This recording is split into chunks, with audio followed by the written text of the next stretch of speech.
Bienvenue dans l'école du hardware. Aujourd'hui, l'objectif de la leçon, c'est de passer de ça à ça. Ah ouais, pas mal! Le but ici, c'est pas de simplement monter un PC, mais c'est le tutoriel ultime pour monter son PC en 2026. Le but, c'est qu'à la fin de cette vidéo, votre PC et vous ne fassiez plus qu'un. Parce que c'est bien beau de faire des tutos, mais quand vous devez upgrade votre PC, le réparer, diagnostiquer un problème ou peu importe, c'est encore mieux de bien le comprendre et de bien le connaître. Et qui de mieux que Asus, la meilleure marque hardware qui nous accompagne et qui sponsorise cette vidéo. Merci à eux. Si vous regardez ce tuto, c'est probablement parce que vous voulez apprendre à monter un PC ou même l'améliorer si vous en avez déjà un. Et justement, Asus a pensé à vous car vous pouvez tenter de gagner du beau matériel comme une ROG Astral GeForce RTX 5080, une ROG Thor 1200W Platinum 3 ou encore un bundle complet avec carte mère ROG Crosshair X870E Dark Hero, un water cooling ROG Ryuo 4 360 ARGB, 32Go de RAM, 2 Corsair Vengeance DDR5 et un Ryzen 7 9700X. Pour participer, il suffit de suivre les actions du concours, plus vous accumulez de points, plus vous augmentez vos chances de gagner. Le lien est bien entendu dans la description. Et si vous avez déjà un setup Asus ou des produits Asus ROG, vous pouvez aussi partager votre configuration sur les réseaux sociaux avec le hashtag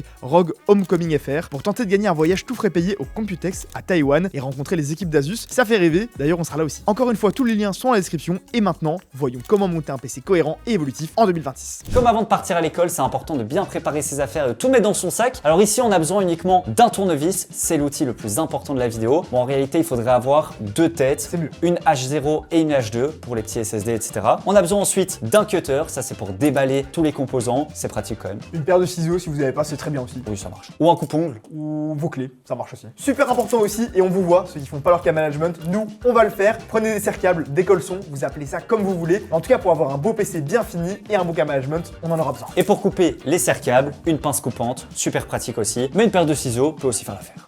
Donc au final, pas besoin de grand chose, mais faites attention au support sur lequel vous allez monter votre PC, évitez la moquette, les tapis ou même simplement les nappes sur les tables, une belle table de cuisine, un plan de travail. Comme ici, c'est une planche Ikea qui coûte quelques dizaines d'euros, bien solide, sans aspérité, pas trop fragile non plus parce qu'on pourrait la griffer avec certains des composants. Et prenez quand même une bonne surface pour avoir de quoi travailler. S'il vous plaît, ne montez pas vos PC sur vos lits. Cette vidéo a vraiment vocation avec le tuto pour les débutants, la bible du hardware de comment monter son PC. Du coup, on va y aller étape par étape. N'ayez pas peur, c'est comme un gros Lego. On va essayer de la faire la plus exhaustive possible et donc elle pourrait être un peu longue. Ce qu'on a fait, c'est qu'on a chapitré en dessous de la vidéo chacune des étapes. Donc n'hésitez pas à la mettre sur pause, à passer au chapitre qui vous intéresse le plus. Ça sert à ça. Mais cette année, la vidéo est un peu particulière, un peu différente. Dû à la pénurie, on va vous montrer aussi comment upgrade votre PC si vous devez changer votre carte graphique, votre processeur, votre water cooling. Vous allez tout savoir. Et on va vous expliquer aussi comment éviter les pièges et comment bien améliorer son PC. Étape 1, lorsque vous montez votre PC gamer, c'est préparer sa carte mère. Elle est ici, c'est le plus important, c'est vraiment le squelette de votre PC. C'est là qu'on va mettre en fait tous les composants et qui vont connecter entre eux. Là ici, on a la TUF Gaming B860 plus Wi-Fi, qui est vraiment un super modèle qu'on recommande, pas trop cher. Mais faites attention parce que chez Intel, on peut avoir un double support en DDR4 et en DDR5 avec le même processeur, mais vérifiez juste bien que ce soit compatible avec la RAM que vous avez acheté. On va ouvrir la carte mère. Hop.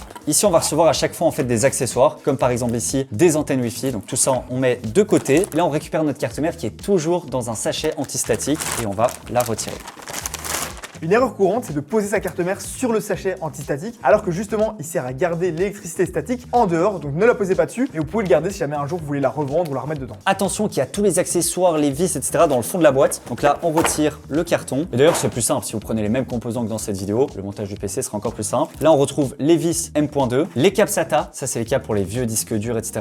On n'en a pas forcément besoin. Et les notices, alors on peut quasiment toutes les jeter, mais celle de la carte mère, gardez-le parce que parfois ça peut être un peu spécifique et on retrouvera toutes les informations dedans. D'ailleurs, de tous les composants, gardez bien les manuels. Ce qu'on conseille en général, c'est de refermer la boîte de la carte mère et de la poser dessus. Ça fait un très bon support qui est ni trop dur ni trop souple. Et donc quand on va venir travailler sur notre carte mère, au moins on ne l'abîmera pas. Un piège récurrent lorsqu'on choisit ses composants, c'est de vouloir économiser de l'argent sur la carte mère. Alors que comme on le voit actuellement en 2026, prendre une bonne carte mère qu'on va pouvoir faire évoluer dans le temps, parfois ça peut vraiment être utile. Ici par exemple, le choix du chipset B860 est évidemment très important. Que la carte mère soit ATX ou micro ATX ne change pas grand chose. Et vérifiez bien qu'elle ait toutes les technologies dont vous avez besoin et qui seront évolutives. Par exemple, ici on a le Wi-Fi 7, c'est hyper pratique. On a pas mal d'USB et surtout on a 4 slots de RAM. Donc si on veut rajouter de la RAM par après, c'est possible. Et alors en termes de connectique, c'est hyper complet. On peut mettre pas mal de ventilateurs et de RGB. Donc là, on n'a pas vraiment de limite avec cette carte mère, on sera tranquille, quoi. Donc même si la carte mère n'apporte pas de performance ou de FPS en plus, choisissez-la bien parce qu'elle pourrait brider vos composants actuels ou futurs. On va passer maintenant à l'étape la plus fragile du montage d'un PC, le processeur. C'est une étape assez périlleuse et qui peut faire peur parce qu'un processeur ça peut coûter cher, une carte mère aussi. Comme on vous l'a dit, c'est comme assembler un grand Lego, mais ici c'est des Lego qui coûtent cher. Prenez votre temps, ne tremblez pas, c'est le plus important. Donc ici, comment ça se passe? Il y a deux écoles, c'est simple. Soit vous avez un processeur Intel ou bien vous avez un processeur AMD.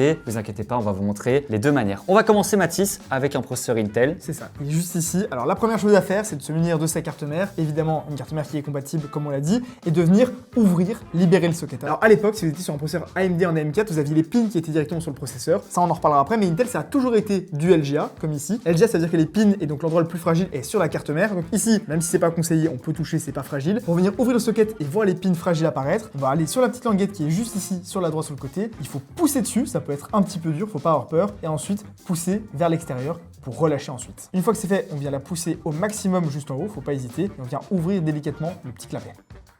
Attention, c'est maintenant que ça devient fragile. En fait, si vous voulez, la zone qu'on voit ici un peu dorée, c'est là qu'on va avoir tous les pins. Donc si là maintenant, je mets mon doigt, Ça va faire du bon. c'est exactement ce qu'on a ici dans le décor. Quand les pins sont cassés, la carte mère est morte. Et ça, pour le réparer, c'est quasiment impossible, à part si vous êtes micro-soudeur, mais clairement, c'est pas le but du tuto ici. Alors comment on met le processeur, Mathis? Alors ce qu'il faut repérer sur votre processeur, c'est deux choses. Il y a les détrompeurs et également le petit triangle. Alors le petit triangle, on vous le montre maintenant en grand. Sur l'un des quatre coins de votre processeur, vous avez un endroit où vous avez un triangle et on retrouve exactement le même sur la carte mère, que ce soit au niveau du capot ou dans le coin du socket. Et il va falloir évidemment mettre le triangle sur le triangle. Deuxième moyen de ne pas se tromper, c'est le détrompeur. On va voir que notre processeur n'est pas complètement carré. Il y a deux petites encoches d'un côté et on retrouve ces deux petites encoches exactement sur la carte mère. Ce sera un peu comme pour la RAM après. Là aussi, vérifiez qu'ils sont bien en face. Depuis tout à l'heure, on vous dit que c'est compliqué, que c'est fragile, etc. En vrai, c'est simple. Vous prenez le processeur exactement comme ceci, donc avec une main. Vous vous alignez au-dessus et là, l'idée, c'est d'être en fait perpendiculaire. Il ne faut pas le poser de côté ou quoi. Il faut vraiment le poser de manière perpendiculaire, donc de haut en bas. On l'aligne au détrompeur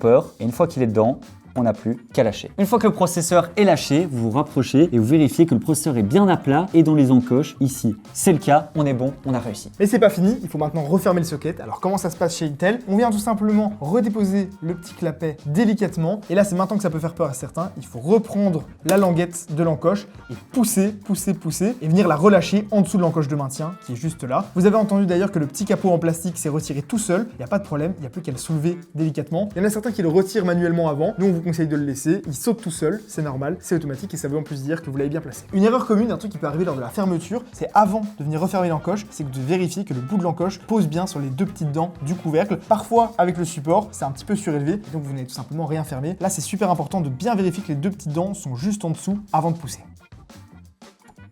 Ça, c'était pour Intel. Et maintenant, on va voir pour AMD.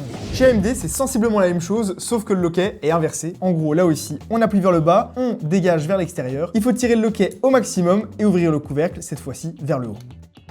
On a notre processeur AMD qui est un 7800X3D, très bon choix. Alors on voit que le triangle est dans l'autre sens, pas comme chez Intel, sinon c'est pas drôle. Et surtout on voit qu'il est partout ce petit triangle. Il est à la fois ici sur la face avant, mais aussi à l'arrière, on peut pas se rater. Et on a également deux petits détrompeurs juste ici, donc des petites encoches. Et c'est simple, sur notre carte mère, on voit qu'il y a également le triangle en haut à gauche, à la fois sur le fond de la carte mère, mais aussi sur le petit capot en plastique. Donc de nouveau, vous devez mettre le triangle sur le triangle. Et petite astuce pour les processeurs de dernière génération, que ce soit chez Intel ou chez AMD, si vous avez bien les USB de sortie en haut à gauche de votre carte mère et que vous êtes face à la carte mère, dans ce cas-là, le lettrage qui est sur votre processeur doit être dans le bon sens. Donc si vous êtes bien comme ça et que vous savez lire AMD Ryzen de gauche à droite, et c'est la même chose chez Intel, on peut voir que l'écriture est bien dans le bon sens, et bien dans ce cas-là, vous pouvez simplement poser votre processeur dans ce sens-là et vous êtes sûr que ce sera dans le bon sens. On prend notre processeur exactement comme avec celui d'Intel et on vient le mettre juste de haut en bas sans être incliné, je rappelle, bien parallèle et on le lâche. De nouveau, on peut faire un petit jeu pour voir s'il est bien enclenché. Là, il est nickel.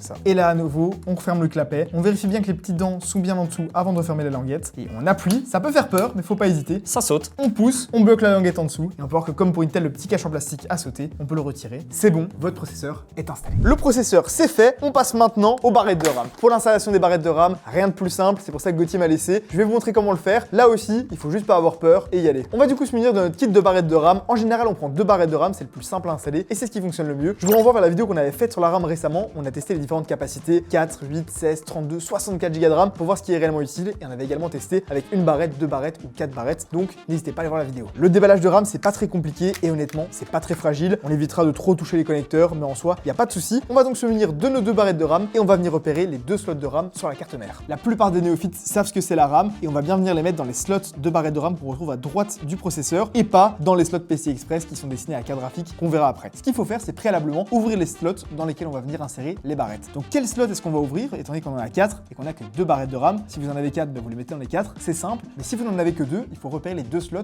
destinés au dual channel. Le dual channel, en gros, ça va permettre une meilleure communication dans vos barrettes de RAM et un petit peu de performance en plus. Donc comment faire ça? Soit via le manuel de votre carte mère, tout est indiqué dedans à chaque fois, donc je vous laisse feuilleter. Ou alors il y a une astuce qui est plus simple, directement sur la carte mère, on peut voir qu'on a marqué DIMMA1, A2, B1, B2. C'est en fait les 4 slots en question. Et on peut voir qu'il y a un petit 1 avec une apostrophe, ce qui veut dire first, et c'est donc les 2 slots à utiliser en premier. Sur notre carte mère, en l'occurrence, c'est le slot A2 et B2 qu'on doit ouvrir. En général, c'est cela. Et j'ai un petit moyen mémotechnique aussi, en plus du fait qu'ils soient d'une couleur différente, on peut voir qu'ils sont gris et pas noirs ici. C'est qu'en général, les barrettes de RAM pour le dual channel sont en alternance, jamais collées. Si vous devez coller vos barrettes, c'est vraiment bizarre. Ça peut arriver sur certaines cartes mères, mais c'est extrêmement rare. Si vous n'êtes pas sûr, une fois de plus, référez-vous au manuel de votre carte mère. Mais en général, c'est les 2 slots les plus loin de la carte mère. On va rarement utiliser pour le dual channel le slot le plus proche. Moi, je me dis que c'est pour des questions thermiques, pour pas que ce soit trop près du processeur. C'est comme ça que je retiens. Une fois qu'on les a correctement repérés, il faut venir ouvrir les slots. Alors, ce qu'on va faire, c'est tout simplement venir ouvrir les encoches en poussant dessus vers l'extérieur. C'est très simple. Faites attention quand même de ne pas les casser. Il n'y a pas de raison. Parfois, on a des encoches des deux côtés, et donc il faut venir les ouvrir des deux côtés. Ici et sur la plupart des cartes mères récentes, on a des encoches sur le dessus et le bas reste fixe. Donc ça sert à rien d'appuyer comme des fous ou de sortir le marteau piqueur. Ça ne bougera pas. Une fois que les slots sont ouverts, il n'y a plus qu'à insérer les barrettes de RAM. Là aussi, il y a un détrompeur, plus ou moins au milieu de votre barrette de RAM. Pas exactement au milieu parce que souvent ce serait pas un détrompeur. C'est légèrement d'un côté plus que de l'autre. On a une petite encoche qu'on retrouve également au niveau du slot. Vous avez simplement à insérer la barrette de RAM en vérifiant qu'elle soit bien en face. De toute façon, si le détrompeur n'est pas en face, vous n'arriverez pas à insérer la barrette de RAM. Donc n'appuyez pas tout de suite trop fort, vérifiez bien avant qu'ils sont en face. Pour insérer la barrette de RAM, rien de plus simple. Si les 2 encoches s'ouvrent, vous avez simplement à venir la présenter en face, bien vérifier qu'elles s'enfoncent ensemble des 2 côtés et pousser à gauche et à droite assez fort. Si comme chez nous, vous n'avez qu'une seule encoche et donc elle ne s'ouvre que d'un côté et pas de l'autre, le mieux à faire, c'est de venir l'enclencher déjà du côté du slot qui ne s'ouvre pas, de la présenter en face de l'encoche ouverte et ensuite seulement d'appuyer des 2 côtés.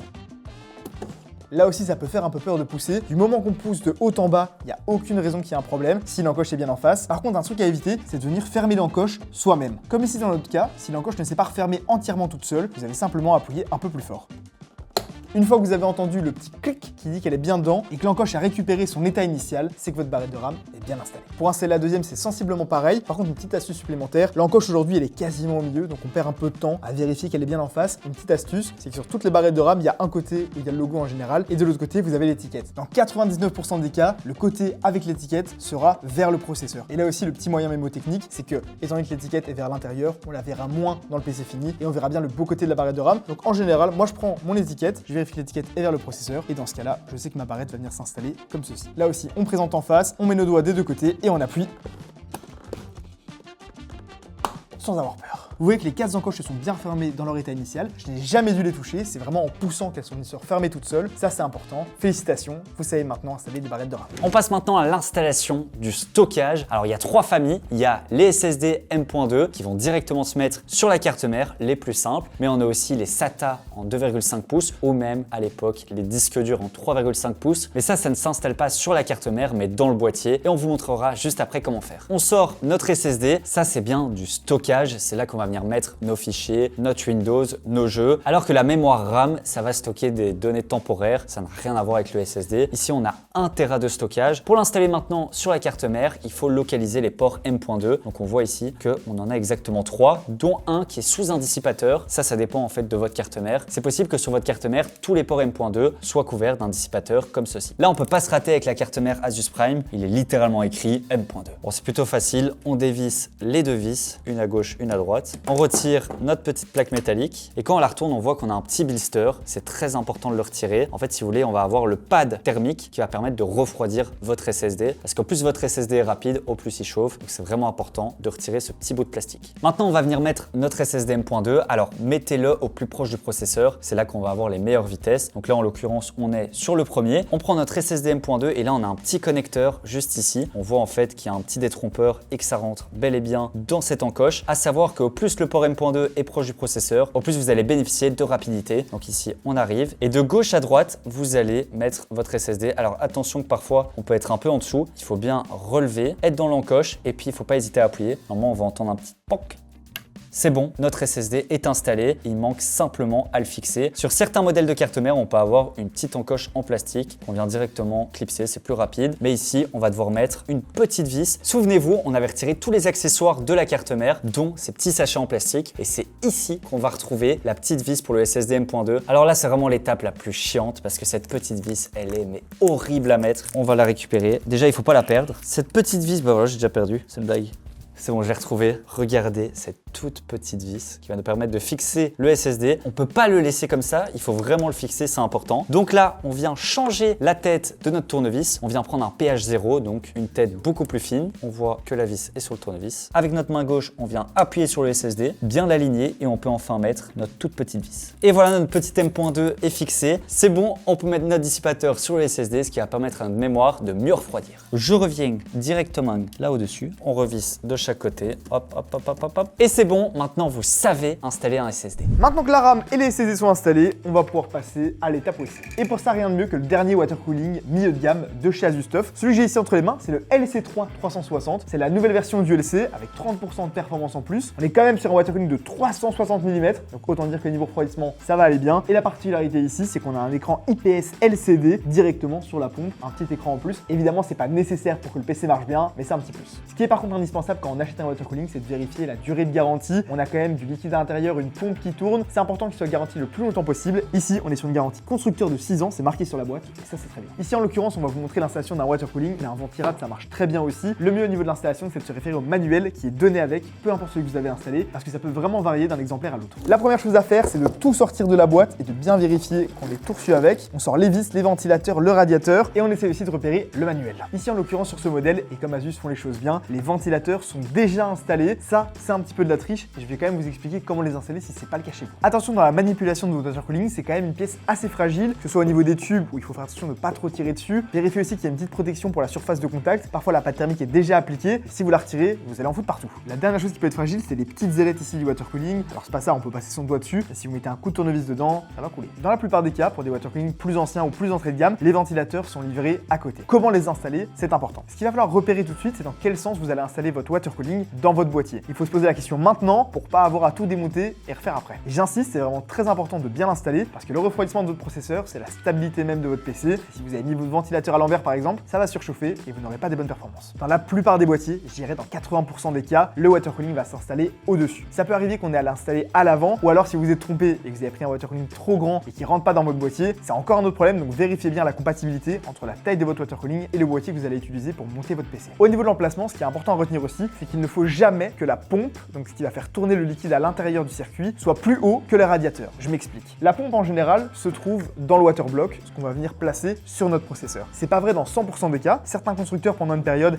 avaient déplacé la pompe pour la mettre directement dans le radiateur, ou parfois encore chez certaines marques, elle peut être au milieu des tuyaux. C'est vraiment important de la repérer parce que comme je vous l'ai dit, elle ne peut pas être le point le plus haut du circuit. Pourquoi ça? Tout simplement parce que dans tout circuit fermé, il y a toujours un petit peu d'air. C'est impossible qu'il n'y en ait pas, et après des années d'utilisation de toute façon, il peut y avoir un tout petit peu de liquide qui s'évapore. Le problème, et ce qu'il ne faut surtout pas faire, ce serait mettre son radiateur dans le bas du boîtier avec comme point culminant du circuit votre pompe. Pourquoi? Les pluies d'air vont tout simplement monter au point le plus haut, et si vous vous retrouvez avec de l'air dans votre pompe, de 1, ça fait du bruit, et de 2, ça réduit drastiquement sa durée de vie. C'est pour ça que comme je vous le disais, le plus safe en général, c'est de mettre son water cooling tout en haut du boîtier. Dans ce cas-là, la pompe ne pourra jamais être au plus haut. Si vous le mettez en façade, là aussi c'est important de ne pas avoir la pompe au-dessus, mais bien le radiateur au plus haut, comme ça la possible poche d'air viendra se loger juste ici. Dans tous les cas, je vous mets maintenant un schéma avec les emplacements conseillés ou pas, tout est clair. Deuxième chose à repérer, c'est de quel côté est-ce que les câbles vont ressortir. Une fois de plus ici, c'est déjà installé, donc on n'a pas besoin de le faire, et ça a été très bien fait par Asus. Mais imaginez que vous décidez de mettre votre water cooling comme ceci, avec les tubes qui partent à droite, et ensuite votre water block comme ça. Et bien dans ce cas-là, il faut bien s'assurer que les câbles sortent à l'arrière pour que le câble management soit plus facile à faire, mais aussi pour qu'au niveau du design, ce soit bien plus beau. Ça peut varier si vous le mettez en façade, etc. Donc réfléchissez bien avant. Un petit moyen mémotechnique, c'est de prendre votre water cooling à plat sur votre table, de récupérer votre pompe et vos tubes qui partent à droite et de le poser délicatement sur le côté. Et dans cette disposition-là, les câbles doivent être vers vous. Je vous conseille de ne pas le faire dans la précipitation, de bien réfléchir parce qu'une fois qu'on a vissé les 12 vis pour les 3 ventilateurs et qu'il faut tout inverser, c'est horrible. Au niveau de la visserie nécessaire à installer votre water cooling, vous recevez tout avec le water cooling. Donc c'est pour ça que vous avez généralement un sachet assez bien garni parce que vous avez également deux types de fixations. Des fixations qui vont servir à fixer la pompe sur des processeurs AMD et sur Intel. Donc on a toujours un sachet avec marqué AMD,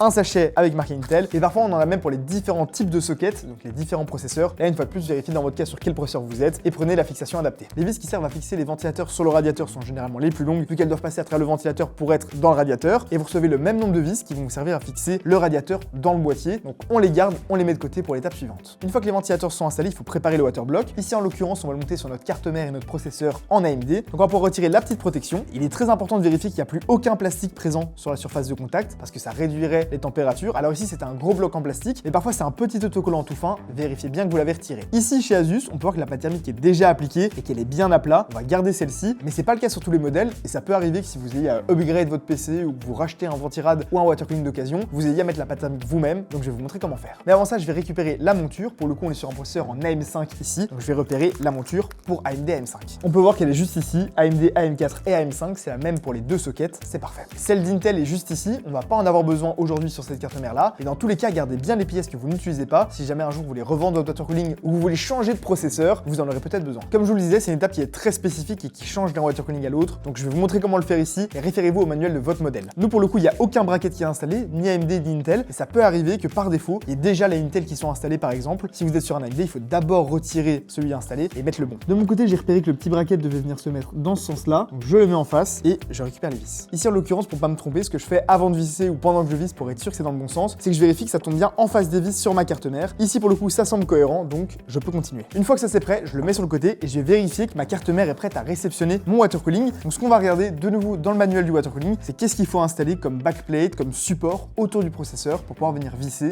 la pompe. Ici dans notre cas, mais de nouveau ça peut être très spécifique, on a besoin d'un AMD adaptateur bracket. On va devoir retirer ce qui est prévu de stock par AMD, donc ce qui est déjà présent sur notre carte mère et qui sert en fait à installer les ventirad prévus de base par AMD. Je ne vous conseille pas de garder si jamais vous avez un processeur qui chauffe pas mal. C'est mieux d'avoir un système de refroidissement custom à part. Donc ce qu'on va faire, c'est qu'on va retirer les 4 vis et installer cet adaptateur. Ça aussi, une fois que vous l'avez retiré, je vous conseille de bien le garder, de le mettre de côté. Mettez-le dans la boîte de la carte mère, c'est le meilleur endroit où garder toutes vos vis, vos adaptateurs, vos sockets, vos câbles, etc. Comme ça, vous êtes sûr de pas les perdre, parce que si vous changez de système de refroidissement et que vous en avez besoin, eh bien vous serez bien content de les avoir gardés. Ou si un jour vous voulez revendre votre carte mère, c'est mieux de les remettre. Ici, c'est assez clair et bien fait. On a une petite flèche qui nous indique dans quel sens le mettre. Le CPU a l'air d'être vers l'intérieur et on va remettre les 4 vis qu'on a retirées. Je vous ai dit, gardez-les bien, c'est important.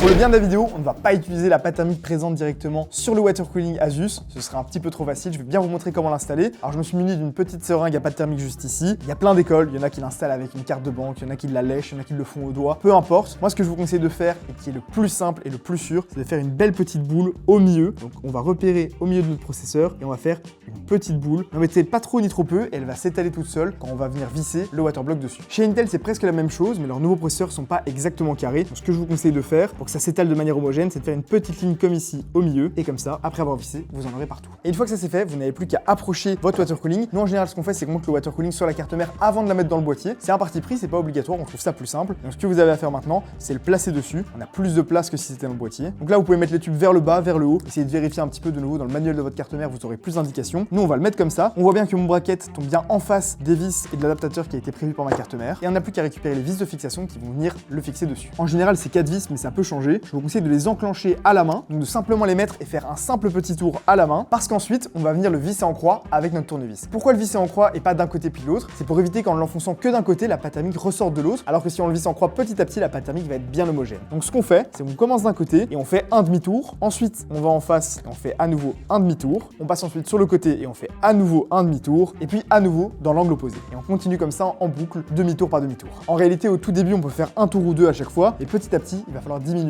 pour que ce soit bien homogène. Quand vous êtes arrivé au bout, ça sert à rien de forcer toutes vos forces, mais assurez-vous quand même que les 4 vis sont bien vissées, autrement vous pourriez avoir des problèmes de température. Hop, et la dernière, on la serre bien. Félicitations, votre water cooling est installé. On va passer maintenant à la préparation de l'alimentation. C'est un composant qui est super important. En fait, ça va permettre d'alimenter vos composants et c'est là qu'il faut avoir une bonne alimentation pour la garder dans le temps, ne pas devoir la changer tous les 2 ans. Ici, on a un bloc qui est absolument exceptionnel, même un peu overkill, de chez Asus. C'est la Rockstrix 1200 watts Platinum. En réalité, vous devez prendre une alimentation qui correspond à votre configuration. Donc, par exemple, une 750-850 watts, c'est plus ou moins la norme. Ici, on a un modèle qui est absolument magnifique de chez Asus ROG. On a une certification 80+ Platinum, donc ça c'est pour le rendement énergétique. Elle est garantie 10 ans, donc ça c'est une alim que vous gardez toute votre vie. Et surtout elle est ATX 3.1 pour aller parfaitement avec les nouvelles cartes graphiques Nvidia. Et pour ceux qui se demandent, le PC qu'on est en train de monter sera en vente sur le site de FlowUp, mais on va pas mettre une alimentation 1200 watts avec le reste de la config, ce serait complètement déséquilibré. équilibré. Donc on mettra la TUF Gaming 850 Evo Gold, qui est une toute nouvelle alim de chez Asus TUF. On a des super matériaux gradés Military, elle est 3 points elle aussi. Et surtout le PCB de l'alimentation est entièrement renforcé contre les moisissures, l'humidité, etc. C'est un bloc vraiment hyper qualitatif et lui il sera garanti 8 ans. En tout cas, on va déballer notre alim, à savoir qu'il y a 3 familles dans les blocs d'alimentation. On va d'abord avoir les non modulaires, donc là les câbles sont fixés, vous pouvez pas les débrancher, ça reste comme ça. On va avoir les semi-modulaires où là il y a une partie des câbles qui sont déjà fixés et une autre qu'il faut rajouter soi-même. Et enfin, les plus courantes en ce moment, les plus populaires, les alimentations full modulaires où là en fait on va avoir le bloc et les câbles à part et vous allez comprendre pourquoi. Là on retrouve nos petits stickers.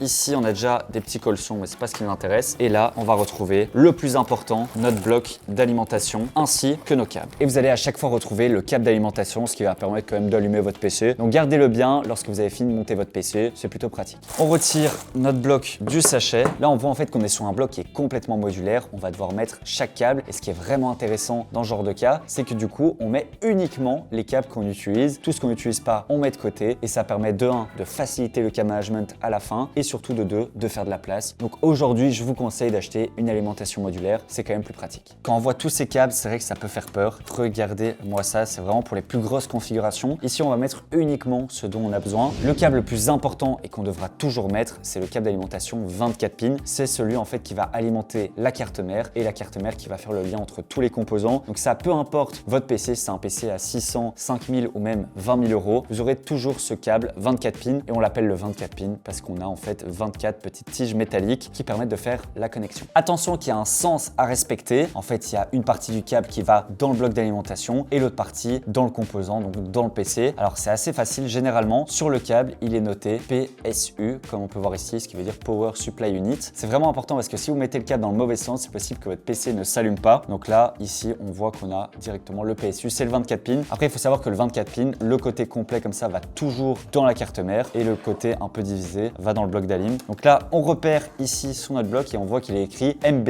ce qui veut dire carte mère, motherboard. Donc là, on vient mettre nos 2 câbles, un à gauche.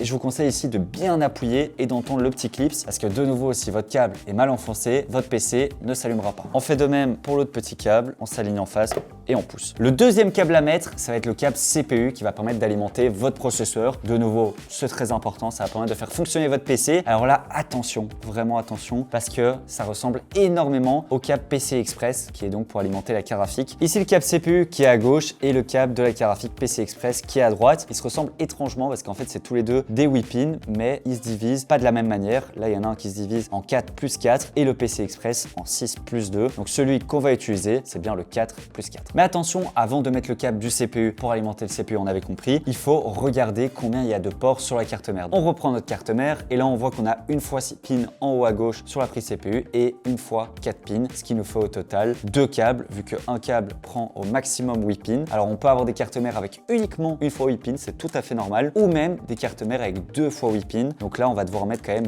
2 câbles CPU dans l'alimentation. On va donc brancher nos 2 câbles CPU et là, de nouveau, il suffit de lire sur l'alimentation. Il est mis CPU/PCIe. On met sur le côté CPU. Donc, on vient mettre nos 2 câbles. Hop, le premier et le deuxième. Le troisième câble à mettre dans la lime, ça va être le câble pour alimenter la carte graphique. Là aussi, hyper important. Un PC sans carte graphique n'est pas un bon PC gamer. Donc ici, on va avoir 2 types de câbles. À l'ancienne, le câble PCI Express, celui qui ressemble au câble CPU. Donc là, ça va être pour toutes les cartes graphiques AMD, les RX 9000, les RX 6000, etc. Et les anciennes cartes graphiques Nvidia. Parfois, on peut avoir des nouveaux modèles avec des câbles PCI Express, mais c'est vraiment, j'ai envie de dire, le câble qui va alimenter 80% des cartes graphiques. Et enfin, la toute nouvelle génération de câbles, le câble 12 pins qui est juste ici. Donc là, si vous avez une 5070, 5080 ou même 5090, vous aurez d'office besoin de ce câble 12 pins. Là, en l'occurrence, on a une 5070 de chez Asus, donc on va mettre le câble 12 pins. C'est un câble qui est un peu différent. Là aussi, du coup, prenez une alimentation compatible 12 pins. Tout dépend de la carte graphique que vous avez. En tout cas, pour le mettre, c'est exactement la même chose. On regarde au niveau du câble et il y a un des 2 câbles où il est écrit PSU qu'on vient mettre dans l'alimentation. On l'aligne en face et on pousse. Ce câble-là est un peu plus rigide que les autres. Il faut bien l'enfoncer jusqu'au bout, n'hésitez pas à bien appuyer. On a un petit bonus, on a un câble mauve, pas de panique, c'est normal si vous n'avez pas ce câble chez vous. Ici, c'est propre à ce modèle parce que c'est une alimentation hyper haut de gamme. C'est un petit capteur en plus qui va permettre de stabiliser le voltage sur votre alim et donc de votre PC. C'est pour éviter en fait que votre carte graphique brûle, donc on va toujours le mettre, c'est plutôt pratique.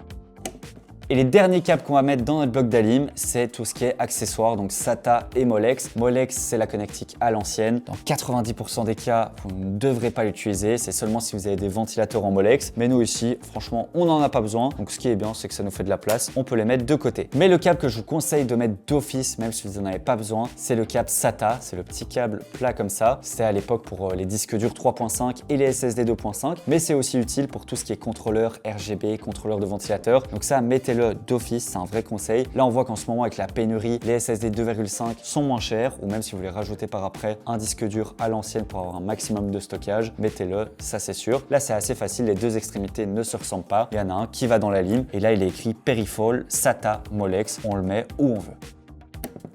Moi, je vais en mettre que un parce qu'on a quand même 3 SATA sur le câble. Et la mat câble qui reste, vous devez les garder. Si jamais il y a un câble qui est défectueux, si vous devez rajouter des périphériques ou quoi que ce soit, gardez bien ça, c'est super important. Le tutoriel montage PC avance vraiment bien. Je vous rassure, vous êtes sur la bonne voie pour y arriver. Alors, on a préparé notre kit carte mère, on a préparé notre bloc d'alimentation. Maintenant, on va préparer notre boîtier. Là aussi, je vous conseille de prendre votre temps. Malheureusement, je ne peux pas vous montrer comment ça se passe sur les 5000 boîtiers qui existent, mais sachez que c'est plus ou moins pareil un peu partout. Bien entendu, ça va dépendre du boîtier que vous avez acheté. Ici, on a le Asus Prime AP303 qui est vraiment excellent pour le coup, pas trop cher et surtout hyper efficace. Vous allez comprendre pourquoi. Déjà, on a du mesh absolument partout, ce qui va permettre de vraiment avoir un bon flux d'air et un PC qui chauffe pas trop. On en a à l'arrière, au-dessus et devant et surtout, on a de la place. Ça, c'est important. Ça va faciliter le montage de votre PC. Ne prenez pas un boîtier trop petit. En tout cas, si c'est la première fois que vous montez un PC, je vous conseille de prendre un boîtier quand même assez grand. Il y a des boîtiers mini TX for micro ATX qui sont un peu plus compliqués au montage. Voilà, ici on a un super exemple avec le AP303, ça va vraiment être facile. Déjà, il faut retirer toutes les parois. Donc sur un boîtier, on a 2 parois. On a la paroi latérale et la paroi arrière, donc on va les retirer. Alors ici, c'est screwless, donc pas besoin de dévisser les plaques, mais généralement vous avez des petites vis. Donc vous retirez premièrement la vitre, hop, comme ici. Je vous conseille d'ailleurs de les mettre dans le carton pour pas les abîmer. Et on va retirer la plaque arrière, pareil, hop. On la remonte. À l'arrière du boîtier, on va retrouver à chaque fois des câbles. Pas de panique, en fait, c'est les câbles qui permettent d'alimenter les USB à l'avant. Donc là, on a un bouton d'allumage, 2 USB et un type C. On va les libérer pour pouvoir les connecter après. Je vous conseille de les laisser comme ça pour l'instant. On retourne le boîtier et là on voit qu'on a une petite boîte d'accessoires. En fait, c'est votre boîtier qui va vous donner la visserie pour installer votre carte mère. C'est super important de récupérer tout ce qui est visserie, etc. On récupère donc le petit sachet avec toute la visserie et là on nous donne même un support de carte graphique. Voilà, de nouveau, ça va dépendre de votre boîtier. On va quand même le mettre. Alors ici avec ce boîtier, c'est un cas un peu particulier parce qu'on va avoir le bloc d'alimentation qui vient se mettre à l'avant. Mais dans 99% des cas, vous allez avoir l'alimentation en dessous au niveau de la configuration ou à l'arrière si c'est en 2 chambres, mais rarement à l'avant comme ici. Après, le principe reste le même pour la fixer. Dans notre cas, pour le boîtier AP303, on doit démonter la face avant comme ceci. Ça se retire super facilement. Et on va en fait retirer la cage pour l'alimentation. Donc là, on a 2 petites vis juste ici à démonter. Là, je retire la cage de l'alimentation et je vais vous montrer comment fixer l'alimentation. C'est très simple pour le coup. Donc là, on peut mettre le boîtier de côté et on va venir fixer notre alimentation. Bon, là, c'est un peu spécifique, mais globalement, c'est la même chose. Sur 90% des boîtiers, l'alimentation se met en bas, comme ici. Et en fait, il faut mettre les 4 vis de fixation. Donc, rentrer la lime par l'arrière généralement et puis la fixer. Attention qu'il y a un sens sur notre bloc d'alimentation. En fait, il y a un côté qui est plat et un autre avec un ventilateur. En fait, le ventilateur va aspirer l'air. Si jamais vous mettez votre bloc d'alim en dessous et que vous avez une aération en dessous, mettez le ventilateur en dessous comme ceci. Là, dans notre cas, c'est la face avant qui a une aération. Donc, c'est vraiment primordial de mettre le côté avec le ventilateur face à une grille d'aération. Donc là, je viens aligner et on voit qu'il y a 4 vis à mettre. Ça, c'est sur toutes les alimentations dans chaque coin. Quand je vais fixer mon alimentation, je dois récupérer les vis de l'alimentation qui sont donc fournies avec le bloc d'alim. C'est toujours les mêmes vis, ça ressemble à ça. On peut pas les rater pour le coup, elles sont énormes. Donc là, on a 4 vis à mettre dans chaque coin. Alors là, c'est pas compliqué. Hop, on visse. Bon, vous l'avez compris, normalement l'alimentation se met ici en dessous, mais là on a un boîtier un peu à part, donc on va le mettre à l'avant.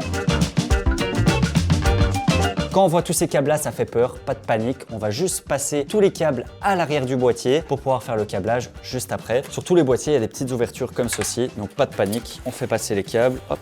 Si possible, évitez de les croiser. Là, on fait passer le premier câble, ça c'est notre câble de la carte graphique, on le fait passer ici également. Le câble CPU, hop, juste ici. Et le petit câble SATA. On voit qu'on a maintenant l'espace pour continuer le montage du PC. Vous savez maintenant comment préparer votre boîtier. Le water cooling et l'alimentation, c'était fait. Maintenant, on n'a plus qu'à installer la carte mère et le water cooling dans le boîtier. Alors c'est une étape qui est pas facile, si même vous pouvez demander de l'aide à quelqu'un pour vous aider, c'est toujours mieux. Moi pour ce tutoriel, j'ai deux complications. De 1, je vais essayer de le faire tout seul, et de 2, mon boîtier est à la verticale. Pour pouvoir vous filmer et que vous voyez bien, j'ai gardé le boîtier droit, mais évidemment chez vous, posez votre boîtier, mettez-le à plat, ce sera beaucoup plus facile. Ce qu'il faut donc faire, c'est venir présenter la carte mère délicatement à l'intérieur du boîtier, et comme j'ai décidé lors de l'installation du water cooling de d'abord fixer la pompe directement sur la carte mère, eh bien j'ai le radiateur en main. Comme je l'avais dit, c'est un parti pris, c'est un choix, ce sera plus simple à la fin pour visser, etc. Par contre, c'est un peu plus contraignant parce que du coup, on a le radiateur en main qui va un peu nous gêner à cette étape-ci. L'inverse, ça aurait été de d'abord visser le radiateur directement dans le boîtier et ensuite venir mettre le water block sur la carte mère. À nouveau, c'est un choix, les deux fonctionnent. Il y a deux choses à faire avant de visser votre carte mère. Premièrement, c'est installer la plaque IO-Shield. Alors sur toutes les cartes mères récentes et encore plus haut de gamme, l'IO-Shield, donc cette petite plaque-ci qui vient faire le tour des USB, est directement connectée dessus. Elle est placée, c'est beaucoup plus simple, vous n'allez pas vous couper parce que ça peut arriver lorsqu'on l'installe. Merci Asus, elle est déjà dessus. Par contre, si vous avez une carte mère sur laquelle c'est pas le cas, vous allez retrouver cette plaque IO-Shield directement dans la boîte de la carte mère. Normalement, si vous avez tout sorti à la première étape, vous l'avez sur votre bureau. Ce qu'il faut faire dans ce cas-là, c'est venir la prendre et la présenter par l'intérieur du boîtier dans l'orifice qui sert aux USB. On va donc venir la présenter en face, la mettre dans le bon sens parce qu'on peut la retourner, la mettre de haut en bas. Ce serait dommage de se tromper. Et la petite astuce, les sorties audio qui sont en général entre 3 et 6 sont toujours dans le bas. Donc mettez-les en bas avant de pousser et ensuite poussez bien de l'intérieur vers l'extérieur, bien dans les quatre coins pour être sûr que la plaque IO-Shield est bien placée. La deuxième chose à faire avant de placer votre carte mère, c'est vérifier que toutes les entretoises sont présentes. Alors entretoises, si vous savez pas ce que c'est tout simplement les pas de vis qui sont déjà placés au fond de votre boîtier. Étant donné qu'on va venir placer la carte mère dessus et ensuite la visser par-dessus, il faut s'assurer que les pas de vis sont bien au fond. Alors sur tous les boîtiers haut de gamme à nouveau, en général, elles sont installées et au format ATX, mais selon la carte mère que vous avez au niveau de la taille, il peut y en avoir plus. S'il y en a plus et si elles ne sont pas toutes présentes en dessous, elles sont toujours données dans le sachet des vis du boîtier. C'est là que vous les retrouverez. Pas avec la carte mère, mais bien avec le boîtier. Ce qu'il faut faire, c'est donc repérer combien de vis vous avez sur votre carte mère. Pour les cartes mères ATX en général, c'est 9, vous en avez 3 au-dessus, 3 au milieu et 3 en dessous. Sur des cartes mères plus petites comme en micro ATX ou en mini ATX, vous pourriez en avoir moins. Donc essayez de bien repérer ces trous là sur votre carte mère et ensuite de vérifier que vous avez le bon nombre et au même endroit directement dans le fond de votre boîtier. Si vous voulez vraiment être sûr à nouveau, sans la visser, vous approchez simplement votre carte mère, vous la posez à l'endroit où elle est censée être vissée et vous vérifiez que tous les trous sont bien comblés par une entretoise. Une fois de plus, s'il en manque, elles sont présentes dans le sachet. Vous avez simplement à venir les visser à la main, parfois avec une petite pince pour être sûr qu'elles sont bien au fond et vous les remettez. Et j'ai menti parce qu'il reste une troisième et dernière étape, c'est de placer les câbles. Vous voyez ici qu'on a un ventilateur à l'arrière. Le câble aurait pu gêner si on le posait dessus, c'est super important. Si vos entretoises sont mises, si votre plaque IO-Shield est bien placée, si vous vous assurez bien que votre carte mère en la déposant ne va pas bloquer de câble comme hop ici en le passant derrière, c'est bon, vous allez être prêt à l'installer. On se retrouve à l'arrière du boîtier pour une étape préliminaire mais qui est très importante. Gauthier nous a préparé tous les câbles, donc les câbles d'alimentation et aussi les câbles qui sortent du boîtier. Quand vous allez placer votre carte mère, dépendant du format du boîtier que vous avez, si vous avez un Asus Hyperion énorme, vous n'aurez aucun problème pour placer vos câbles, mais dans les cas des boîtiers un peu plus petits ou moins bien conçus, c'est important d'être sûr qu'une fois que notre carte mère sera placée, on arrivera encore à placer tous les câbles. Et c'est pour ça d'ailleurs que je préfère fixer le radiateur du water cooling à la fin du montage parce qu'on n'aura vraiment plus aucune place alors que pour l'instant on a bien accès à toutes les grilles passe câbles au-dessus. Ce qu'on va donc faire, c'est s'assurer de déjà passer et préparer les câbles aux endroits où on en aura besoin ensuite. Et le plus important de tout, ce qui peut vraiment être horrible à placer si jamais on l'oublie et qu'on doit le faire à la fin du montage du PC, c'est la prise CPU. Elle vient se mettre ici en haut à gauche. C'est une connectique qui est primordiale pour que votre PC s'allume mais qui est surtout assez grosse et si vous prévoyez pas de la mettre maintenant, vous pourriez vous retrouver avec vos petits doigts à devoir passer entre le water cooling, entre les pins, vous arracher les ongles. Clairement, pensez-y, on va la mettre maintenant.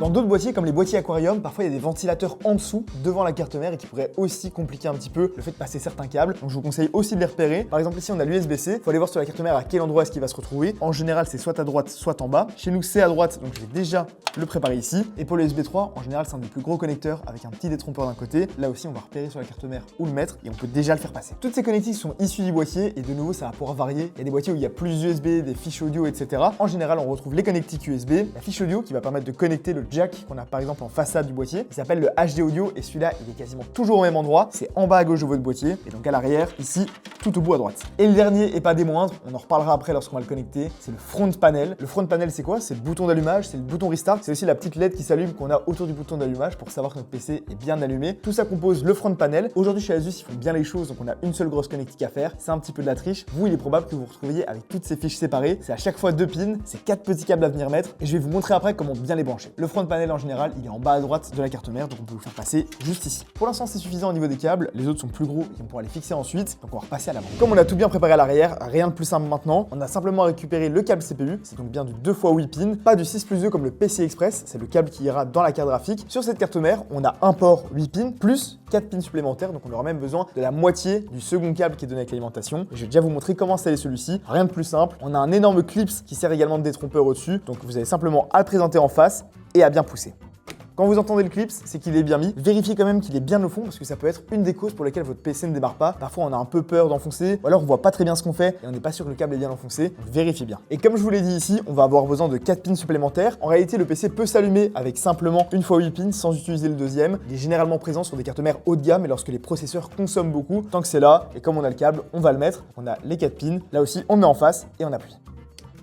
S'il y a d'autres câbles qui risquent d'être compliqués à installer une fois que la carte mère sera fixée, n'hésitez pas à les placer maintenant. On pourrait placer les USB, etc. Ou certains câbles qui se connectent sur les pins en bas. Là aussi, ça va dépendre d'un cas à l'autre. Nous, dans notre cas, il y a suffisamment d'espace dans le boîtier Asus, donc on va pouvoir placer la carte mère. Ce qu'on va venir faire maintenant, c'est placer la carte mère dans le fond du boîtier. Je me répète, mais si vous avez votre boîtier à plat, c'est beaucoup plus simple. Vous aurez la gravité avec vous. Moi, pour le bien de ce tuto, je le fais à la verticale. C'est un peu plus compliqué, mais il suffit simplement de la mettre au fond et de petit à petit la pousser vers la gauche. Une bonne façon de savoir si vous êtes en face, c'est de vérifier au niveau de l'IO Shield, donc à l'arrière, si votre carte mère est bien placée. Et la deuxième technique pour être sûr que tout est parfait, c'est de vérifier que toutes les entretoises se retrouvent en face des trous. Moi ici, je suis un petit peu bas, donc je vais soulever et je peux voir maintenant que dans chacun des trous de ma carte mère, je vois l'entretoise qui est présente en dessous, donc je vais pouvoir commencer à visser. Dans certains cas, et surtout dans les boîtiers qui sont très bien faits, un peu comme ici, vous avez l'entretoise du milieu qui est soit un peu plus épaisse avec un bord, ce qui va vous permettre de poser la carte mère dessus. Vous voyez que moi, même si j'ai passé aucune vis, elle tient quand même parce qu'elle repose dessus. Et parfois, c'est même pas une entretoise, c'est carrément un petit support plein qui fait que vous allez simplement poser la carte mère et ça va vous aider. Si c'est pas le cas, c'est à cet endroit-là que je vous conseille de mettre la première vis, comme c'est bien au milieu, ça va vous permettre de tenir la carte mère et de visser toutes les autres ensuite. Je vous déconseille de commencer par une des vis dans le coin et de la visser à fond directement parce que si l'une des autres, par exemple en bas, n'est pas bien en face, vous risquez de devoir la dévisser. Donc celle du milieu, c'est la meilleure. Les vis qu'on va utiliser pour visser la carte mère, à nouveau, ça va dépendre d'un boîtier à l'autre. Référez-vous au manuel de votre boîtier, mais dans 90% des cas, c'est les vis en forme de champignon. J'appelle ça champignon parce que c'est des petites vis qui ont une sorte de petite couronne autour, un petit chapeau. Et cette forme, c'est pour une bonne raison. Autour de chacun des trous de votre carte mère, vous voyez que vous avez des petits points en métal. En vissant, vous allez venir faire un contact dessus. C'est une bonne manière de retenir quelle vis c'est. Et si vous n'êtes pas sûr de vous, le mieux c'est avant d'avoir placé la carte mère de tester directement les entretoises. Vous mettez la vis en face, vous voyez si ça se visse bien. Si vous le testez avec la carte mère, le problème, c'est que si la vis est trop grosse, vous risquez de bloquer et d'avoir votre carte mère que vous n'avez plus à retirer. Donc n'hésitez pas si vous êtes sur un boîtier d'occasion ou vous n'êtes pas sûr de quelle vis utiliser, de les tester avant. Comme je vous l'ai dit moi de mon côté, je vais commencer par la vis du milieu. Donc c'est tout simple, je viens la présenter en face. Elle est censée rentrer tout doucement et toute seule. Donc il n'y a pas besoin de forcer. Si vous devez forcer, c'est peut-être que c'est pas la bonne vis. Donc hop.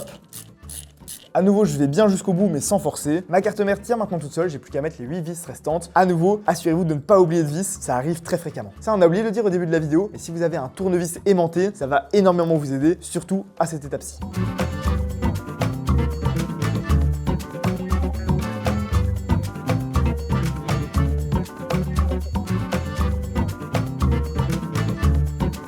C'est bon, vous savez installer une carte mère. Maintenant que notre carte mère est fixée, on a deux choix. On pourrait faire soit une partie du câblage, soit installer directement le radiateur. Généralement, vous avez pas mal de câbles qui sortent des ventilateurs de votre water cooling, donc je vous conseille de le faire maintenant. Ici chez Asus, ils ont simplifié le tout. On a que 2 connectiques pour les 3 ventilateurs. C'est quand même pas mal. Chez vous, le plus probable, c'est que vous ayez 2 câbles par ventilateur. Un qui sert à l'alimenter et l'autre qui sert à connecter le RGB, les couleurs qu'on a dessus. Si vous avez des ventilateurs non RGB, vous n'aurez qu'un seul câble par ventilateur. Comme je vous l'avais dit, on avait repéré dans quel sens est-ce qu'on allait placer notre water cooling. On l'a fait à l'étape où on a vissé les ventilateurs dessus et c'est important parce que regardez, si on met notre radiateur comme ceci, il faut absolument que les câbles partent vers l'arrière. Mais si on l'avait mis avec les câbles à gauche ou en façade, on aurait pu avoir les câbles qui sortent de l'autre côté. Le plus beau en général, et c'est comme ça qu'on fait chez Flop pour tous les PC qu'on monte, c'est qu'on met les tuyaux vers la droite. Moi je déteste avoir les tuyaux vers la gauche, je trouve que c'est trop compact, trop petit. Après si vous avez un water cooling plus petit, par exemple avec un seul ventilateur de 120 mm, même si c'est rare, vous pouvez choisir où vous devez le placer. En général, je vous conseille de le placer le plus à l'avant possible, comme ça vous capterez l'air frais qui rentre par l'avant du boîtier. Dans notre cas ici présentement, on n'a pas le choix, c'est un 360 mm, donc soit on le met vers la gauche, comme je vous ai dit, je vous le déconseille. Nous, on va le mettre vers la droite et on va l'insérer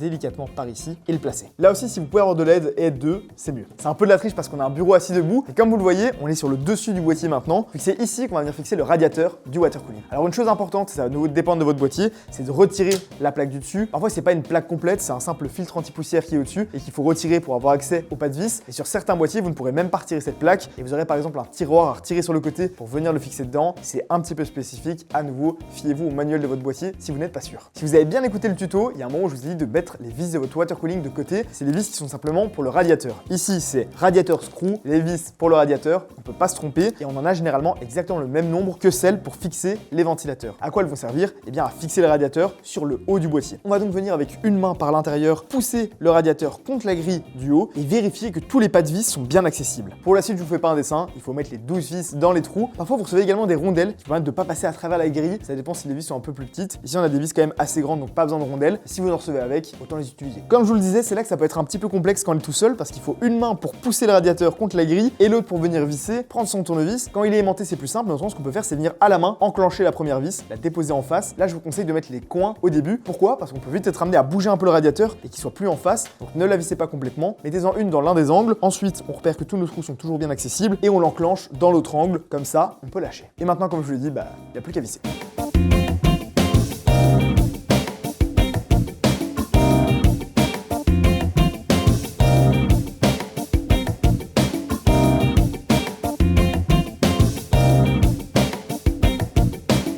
C'est bon, maintenant vous savez installer un radiateur de water cooling. Pour être honnête, on va passer maintenant à l'étape la plus compliquée du montage d'un PC. C'est le câblage, mais si vous écoutez bien cette vidéo, ça devrait aller. Alors on va commencer déjà par séparer les câbles en 3 familles. On a déjà tous les câbles du boîtier. Donc en fait, ça va être toutes les connectiques à l'avant, USB pour allumer le PC, USB type C, etc. En deuxième, on va avoir tous les câbles qui sortent de notre bloc d'alimentation. Donc ils vont venir se connecter sur les composants. Et enfin, la dernière famille de câbles, ça va être tout ce qui est refroidissement. Donc pour tout ce qui est ventilateur, water cooling, etc. Et on va commencer par les câbles du boîtier. On va commencer par brancher le câble qui permet d'allumer votre PC. C'est quand même important. Donc il s'appelle le F-panel, le front panel. Ici, grâce à ce boîtier Asus, ça se présente en un seul bloc, donc en un seul câble. Mais dans 80% des autres boîtiers, vous allez avoir plein de petits câbles. C'est vraiment horrible à mettre. Je vous conseille d'acheter un boîtier où le câble est en un seul bloc. C'est quand même beaucoup plus simple. Ce câble-ci, on va le faire passer en dessous. Généralement, le front panel vient toujours se mettre dans le bas de la carte mère. Ici, on voit que sur notre carte mère, il est écrit F-panel, donc front panel, et sur notre câble. Donc on va venir mettre la connectique juste ici en bas à droite. Je vous conseille de regarder le manuel de votre carte mère pour savoir où brancher ce câble. Alors ça peut être front panel ou JFP1, ça peut changer. Donc généralement c'est dans le bas de votre carte mère. Donc là c'est très simple. Attention que le câble front panel n'est pas complet, il y a un petit détrompeur donc il y a un sens. Pour le coup, hop, on vient le mettre, c'est vraiment facile. Et si vous avez plein de petits câbles, eh ben je vous mets un schéma maintenant de où mettre chaque câble. Il y a le power switch, le power LED, le reset, etc. C'est pas très compliqué, c'est juste que ça prend beaucoup plus de temps. Le deuxième câble qu'on va venir mettre, c'est le HD audio qui est comme ceci. Alors il n'y a pas vraiment d'ordre hein. Quand je dis le deuxième câble, c'est que je préfère mettre l'HD audio après le front panel vu que c'est toujours dans le bas de la carte mère, mais cette fois-ci c'est pas à droite mais à gauche. Et là de nouveau sur 95% des cartes mères, le HD audio se mettra toujours à gauche. De nouveau il y a un petit détrompeur donc c'est assez simple. On se met parallèle à la connectique, on pousse un peu et on voit que notre câble est bien mis. N'hésitez pas à réappuyer légèrement pour voir s'il est bien connecté. Là pour le coup le front panel et l'HD audio est connecté. Maintenant on va brancher les USB. En fait, à l'avant de votre boîtier, vous avez des USB 3, des USB type C, etc.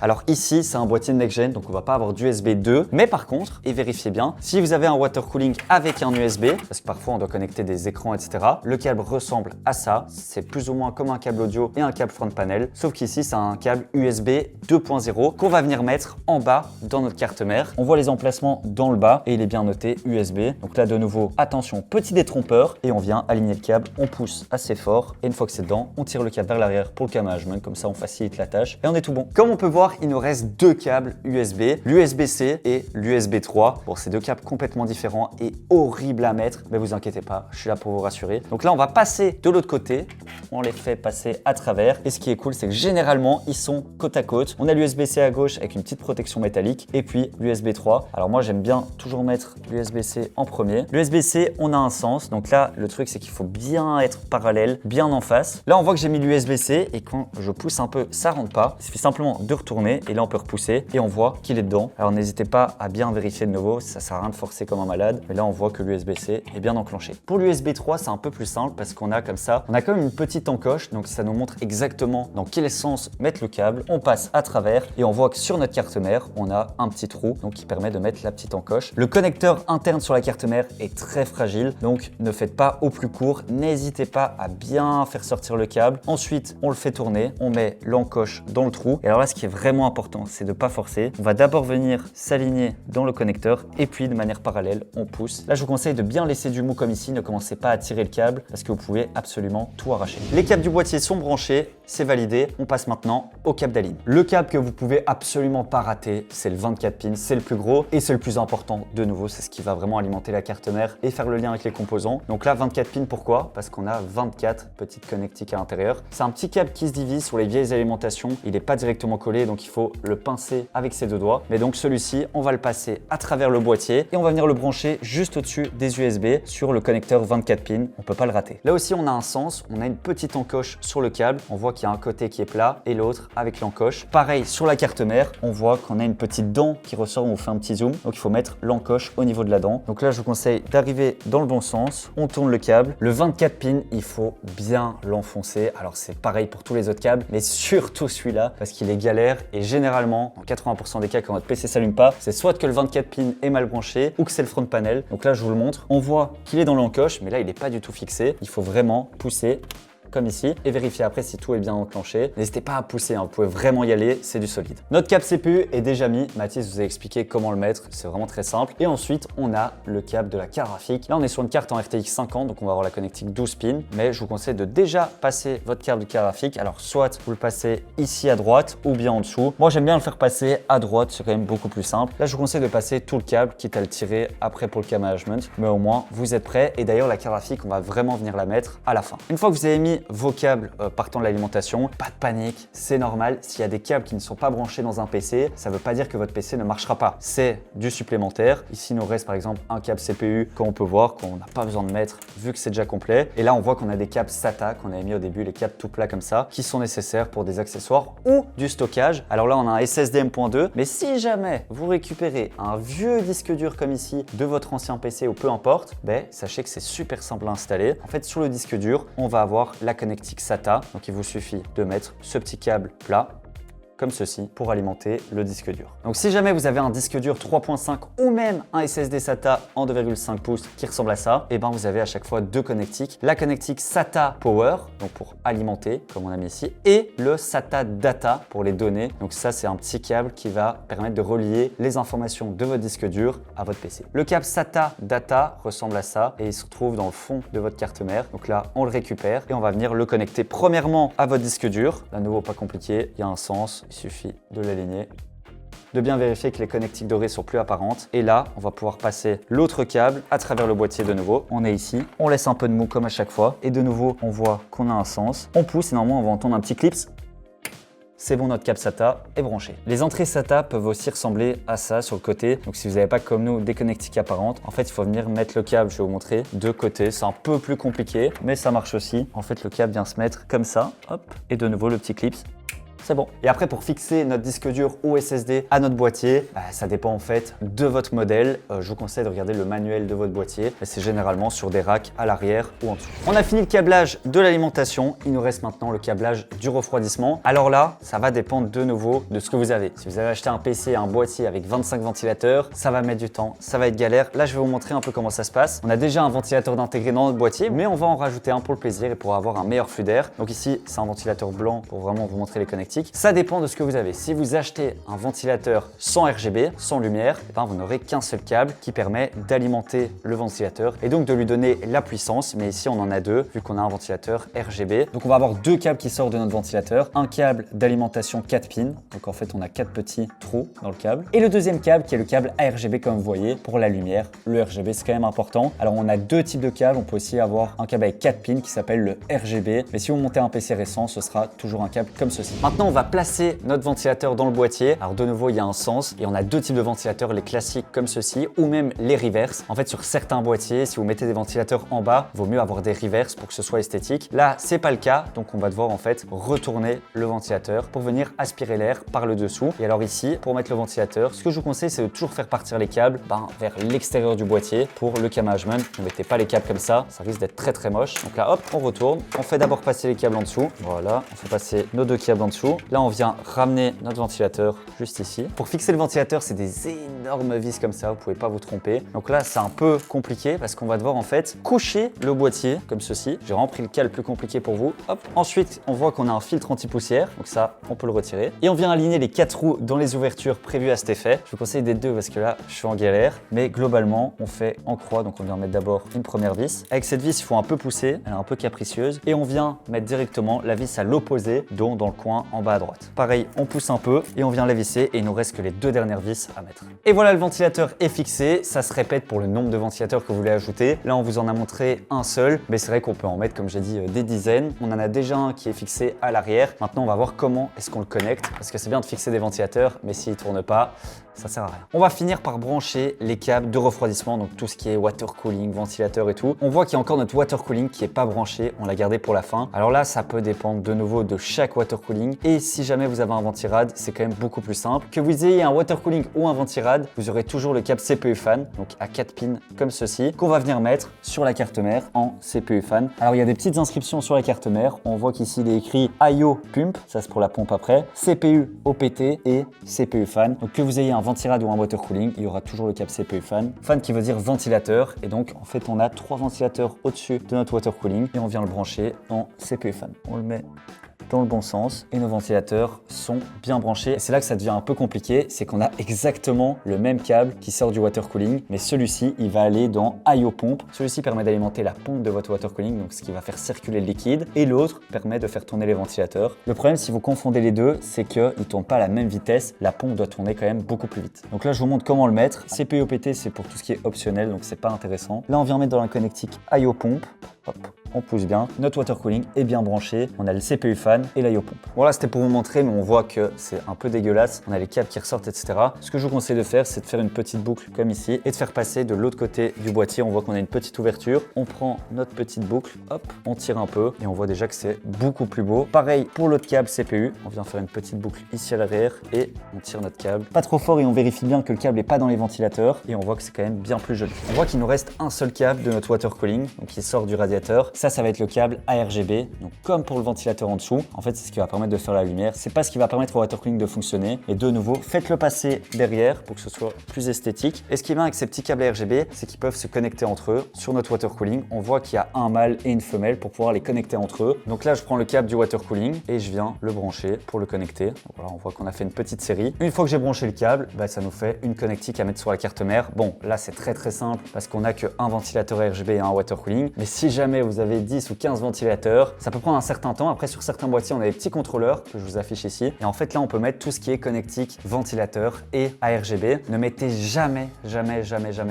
au grand jamais, votre water cooling sur votre contrôleur de votre boîtier parce que ça tourne pas du tout à la même vitesse. Donc, tout ce qui est ventirad et water cooling, mettez bien comme je vous ai montré sur la carte mère. Alors, qu'est-ce qui nous reste comme câble? Du coup, notre fameux câble ARGB à brancher. Alors là, de nouveau, si vous avez une carte mère compatible, vous avez la petite connectique ici avec 3 pins. Il est mis à Gen 2 ARGB. Là, on a carrément 1, 2, 3 connecteurs ARGB sur la carte mère Asus. Alors, petite astuce chez Asus, c'est que le câble ARGB, on a un petit fond blanc comme ici. Donc, c'est vraiment super simple. Alors, de nouveau, sinon c'était pas drôle, c'est une connectique qui est hyper fragile. Ce que je vous conseille comme USB 3, c'est de bien arriver en face. On vient le mettre en face. C'est vraiment un connecteur qui est compliqué. Donc, si vous n'êtes pas dedans du premier coup, c'est normal. Et ici, c'est bon. On l'a mis. Ça ne bougera plus. Je vous rassure, vous avez bientôt fini de monter votre PC. Alors maintenant, on va mettre tout ce qui est câble ventilateur, comme je vous ai dit. Donc, ça ressemble à ça. C'est une connectique fan, système fan. Donc, avec 4 petites pins. Et là, on voit qu'on a un ventilateur à l'arrière et un en dessous. Ça nous fait 2 ventilos. C'est assez simple. Là, de nouveau, on a un mâle et une femelle. Mais on peut aussi céder de petits splitters. Donc, ce qui permet de mettre tous les ventilateurs dans un seul câble. Vous pouvez aussi acheter ça sur Amazon. Mais là, c'est fourni avec les ventilateurs. C'est plutôt pratique. Donc, on vient mettre tous nos ventilateurs sur le splitter. Après, je vous rassure, vous n'avez pas d'office besoin d'un splitter comme ici. En soi, il y a plein de systèmes fan et châssis fan sur la carte mère. Mais moi, je trouve ça quand même beaucoup plus simple. Alors là, c'est un splitter avec 3 ventilateurs. S'il y en a un qui n'est pas mis, c'est pas grave. Si jamais vous rajoutez un ventilateur par après, ce sera toujours utile. Là, on voit qu'on a relié nos 2 ventilateurs au splitter. Et à la fin, ce qui est chouette, c'est qu'on a une seule et même connectique. Et en fait, c'est pareil si jamais vous avez un contrôleur dans votre boîtier. Vous mettez tous vos ventilateurs dans le contrôleur et à la fin, on va avoir un seul système fan. Je vais le faire passer en dessous parce que la plupart des systèmes fans sont en dessous sur notre carte mère. Là, on voit qu'on en a 3 ici en dessous, en 4 pins. Donc là, hop, on fait sortir notre petit câble. On voit qu'on a un petit cran sur le câble. Pareil sur la connectique. On vient l'aligner en face et c'est bon. bon, notre câble système fan est bien branché juste ici. Si jamais vous n'avez pas de contrôleur ou de splitter, on voit qu'on peut encore en rajouter à droite. C'est le moment qu'on attend tous quand on monte un PC, quitte à laisser le câble management un peu dégueulasse, tout le monde veut passer à l'installation de la carte graphique. D'ailleurs, petit rappel, mais faites bien le câblage avant de la mettre, parce que selon la taille de votre carte graphique, vous aurez moins accès à certaines parties. Donc vérifiez bien que tout est câblé avant et on va pouvoir déballer la carte. Alors ici, on est sur un modèle Asus Prime en 5070, mais ce qui est bien, c'est que c'est quasiment la même chose, peu importe la carte graphique que vous utilisez. Il y a très peu de différence d'un modèle à l'autre et de toute façon, je vais tout vous montrer. Ici, en l'occurrence, on est sur un modèle 3 ventilateurs, donc c'est un peu plus grand. Là aussi, dans le choix de votre boîtier, faites attention, c'est important que votre boîtier ne soit pas trop petit et que la carte graphique rentre. Pour tous les boîtiers dits moyen tour ou grand tour, c'est-à-dire les grands boîtiers, il n'y aura aucun problème, généralement ça rentre toujours. Et si vous tentez de faire une config mini TX ou un peu plus petite, vérifiez quand même bien la taille de votre carte graphique. La première chose à faire, c'est évidemment de déballer la carte et c'est là que c'est un des meilleurs moments. C'est généralement l'un des composants les plus chers de votre PC, donc quand on la sort pour la première fois, ça fait plaisir. Si vous achetez votre carte graphique neuve, elle est juste ici et comme la carte mère emballée dans un sachet antistatique. Ce que vous recevez également qui peut être utile en plus des accessoires ou des petits gadgets, c'est le câble et l'adaptateur. Si vous n'avez pas une alimentation qui a directement du 12 pins, vous pourriez avoir besoin de l'adaptateur PCI Express vers 12 pins et il est donné avec la carte graphique. Elle est juste là et un truc à bien faire, c'est retirer tous les blisters. Comme ici, ils sont assez discrets, mais c'est bien marqué de les retirer. N'oubliez pas de le faire, c'est important, autrement ça va sentir le cochon grillé et elle va surchauffer.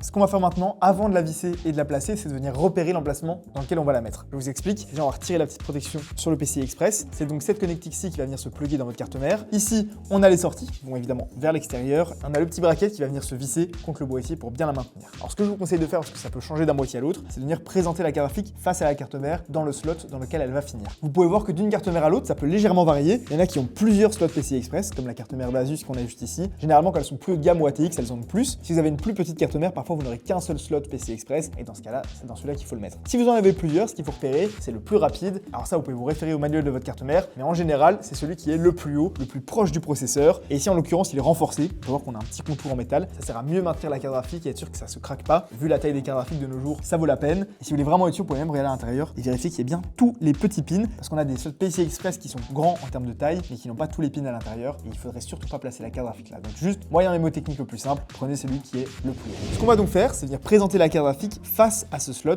Pas besoin de l'ouvrir pour le moment, on va juste la mettre en face. Et qu'est-ce qu'on va repérer? On va repérer ici à gauche au niveau des plaques d'extension PCI Express, lesquelles on va devoir retirer. On peut voir ici que notre carte graphique en l'occurrence, elle prend 2 plaques PCI Express. Si vous avez une plus grande carte graphique, ce sera peut-être 3 ou 4. Et si vous avez une plus petite, ça ne pourrait être que 1. Mais en général, en moyenne, ça va être 2. Et on peut voir que c'est ces 2-ci à retirer. Donc pas celle du haut, mais la deuxième et la troisième. Dans 80% des cas, ça va être celle-ci. Et ça peut varier d'un boîtier à l'autre. Parfois, ce sera la première. Au moins, en le présentant en face, vous êtes sûr de laquelle vous allez retirer. Alors ici, pour le coup, ces plaques d'extension PCI Express tiennent avec des vis. Mais parfois, sur des boîtiers plus entrée de gamme, c'est des petits morceaux de métal qu'il faut simplement craquer pour venir les retirer. Et c'est pour ça que je vous dis de bien repérer avant lesquels il faut retirer, parce que quand c'est avec une vis, on pourra toujours la remettre après. Mais si jamais vous devez le casser de votre boîtier, là par contre ce serait impossible et ça laisserait un trou dans votre boîtier. C'est pas top pour la poussière. Pour venir les retirer, rien de plus simple, on est sur des vis M3, les mêmes vis que pour l'alimentation, et il suffit simplement de les dévisser et de bien garder la vis. On peut ensuite retirer les petites plaques d'extension. Parfois, elles tombent toutes seules. Et ça aussi, je vous conseille de les garder parce que si jamais vous voulez revendre votre boîtier et que vous faites une upgrade ou que vous voulez le revendre d'occasion, c'est toujours mieux de le revendre avec les plaques. Ce qu'on fait en général, c'est qu'on les met dans la boîte de la carte mère qui nous servira à garder toutes les pièces d'extension, les vis en plus, etc. et qui est à bien conserver après le montage. Et pour ce qui est des protections des sorties à l'arrière de la carte graphique, là aussi, soit vous pouvez toutes les retirer, c'est plus simple pour installer la carte ensuite, ou alors vous pouvez les laisser, vous faites un peu comme vous voulez. On va enfin pouvoir passer au branchement de la carte graphique. Une chose à faire au préalable, c'est de bien ouvrir le slot PCI Express. Alors parfois le bouton est un peu plus loin, mais généralement sur toutes les cartes, il suffit d'appuyer dessus et de le tirer vers l'extérieur. Ensuite, on récupère la carte et on vient la présenter exactement comme on l'a fait tout à l'heure. Là, attention, si elle est un peu grande ou haute, il va falloir un petit peu naviguer à l'intérieur de votre boîtier. Il faut juste s'assurer de ne pas trop frotter votre carte mère avec le bout de l'équerre PCI Express. Donc le mieux, c'est de la plaquer contre le fond, bien en face de votre slot PCI Express, de venir la présenter en face. Parfois, il faut un petit peu jouer pour réussir à passer. Et une fois que vous êtes sûr d'être bien en face, vous n'avez plus qu'à pousser.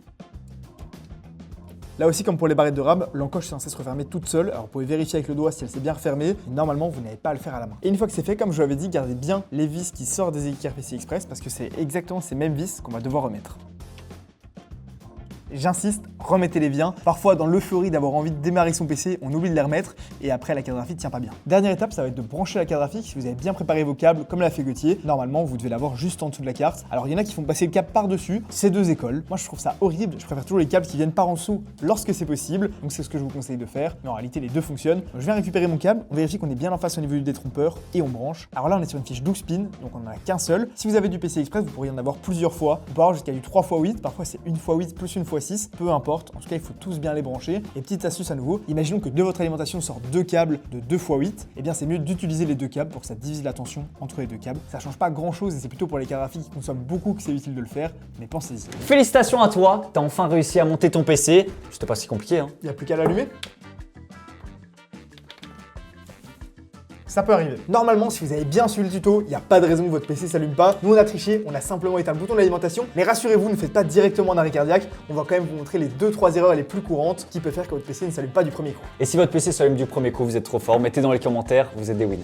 Ça peut venir du multiprise, ça peut paraître débile, hein, mais quand on a monté un PC comme ça pendant des heures, on pense pas aux choses les plus simples. Le multiprise, vérifiez qu'il est bien allumé. Deuxième chose, vérifiez bien que le bouton de votre alimentation est sur on et pas sur off. Alors chez nous, il est un peu caché. Chez vous, il sera en bas à l'arrière du boîtier. Vérifiez que c'est bien sur le petit i et pas sur le 0. Et une autre chose à vérifier, c'est les câbles front panel. Vous vous souvenez, les petits câbles en bas à droite. En fait, c'est possible qu'au cours du montage, avec la suite des étapes, vous ayez débranché tous ces câbles-là. Donc vérifiez bien le front panel. Encore un truc qui arrive souvent lorsqu'on monte son premier PC, c'est qu'on n'ose pas appuyer sur les composants à fond, que ce soit la barrette de RAM par exemple qui n'est pas enfoncée à 100%, un câble d'alimentation comme le CPU, la carte graphique ou même le 24 pins qui n'est pas bien au fond. Il y a parfois des sécurités qui empêchent votre PC de s'allumer, donc vérifiez bien tout ça aussi. Et une fois que vous avez vérifié tout ça, normalement, votre PC s'allume tout de suite.